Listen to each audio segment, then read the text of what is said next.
அனைவருக்கும் வணக்கம். கவிதை ஆடியின் சிறப்புகள். அம்மிக்கல்லும் அசைந்து போகும் காற்று வீசும் ஆடி, அம்மனுக்கு கூழெடுக்க ஆடி வரும் ஆடி, ஆலயத்தில் விழாக்கோலம் தேடி வரும் ஆடி, குடும்பத்துடன் கூடி பொங்கலிட ஆடி,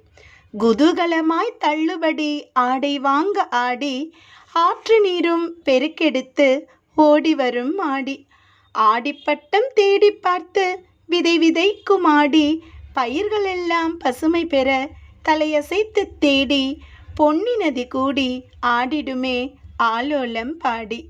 பிறந்த வீட்டு பெருமைகளை புகுந்த வீட்டில் பாடி வரிசை கொண்டாடி, புதுமண தம்பதியரை புலம்பித் தள்ள தள்ளி வைக்கும் ஆடி, பொங்கி வரும் பொன்னியின் பூம்புணலை போல் பொங்கட்டும் நம் வாழ்வும் வளமும் என கூறி